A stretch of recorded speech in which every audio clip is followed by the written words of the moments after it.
Des propos qui l'ont profondément choqué. Samedi 10 septembre 2022, Jean-Luc Mélenchon était invité à la fête de l'Humanité.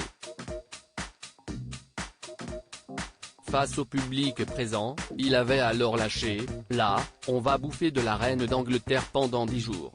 Mardi 13 septembre 2022, sur le plateau de Touche pas à mon poste, sur C8, Bertrand Decker a fait part de sa colère. Je suis content d'être belge parce qu'on a pas du tout eu de débordement comme ça, a-t-il déclaré avant de lâcher « Je trouve que bouffer, ce n'est pas poli ». Il aurait dû dire « On va voir beaucoup la reine d'Angleterre en effet. Selon moi, on la voit trop. Je vous donne simplement un chiffre. Paris Match tire d'habitude à 500 000 exemplaires, lundi 1,5 million d'exemplaires ont été mis en kiosque. Estimant que d'un point de vue presse, Elisabeth II boostait une économie, il a ajouté qu'une grosse partie de la population est consciente que c'est un souffle de l'histoire qui est en train de passer. Agacé, c'est face à Cyril Hanouna qu'il s'est exclamé, c'est complètement unique au monde. 35 heures d'attente pour pouvoir se recueillir.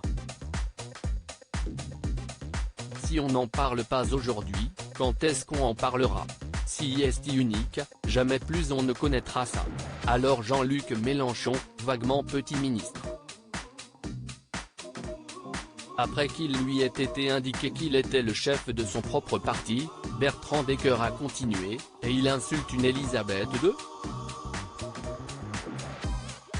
Elle était au pouvoir depuis 70 ans. Il fait exprès d'être dans la vulgarité. Il y a 10 jours de deuil et de recueillement après, il fait ce qu'il veut Mélenchon. Face à lui, Gilles Verdet a répondu, ce n'est pas notre deuil. Il a raison Jean-Luc Mélenchon, il faut qu'on arrête maintenant. On ne peut pas pendant 10 jours se mettre à l'arrêt, tout ça parce que ça nous empêche de parler de vrais problèmes. Bertrand Decker ne décolère pas face à ces propos, le spécialiste de la monarchie britannique a alors lâché « Comment expliques-tu que les chaînes d'infos en continu n'ont jamais connu ce record d'audience, si ce n'est pas votre deuil ?» Alors, Gilles Verdet lui a répondu « Nous, on n'est pas une monarchie, on est une république et si bon maintenant quoi, on a des vrais problèmes. Et on nous saoule avec la reine ». Selon Bertrand Decker, les funérailles d'Elisabeth II devraient pourtant être suivies par près de 4 milliards de personnes.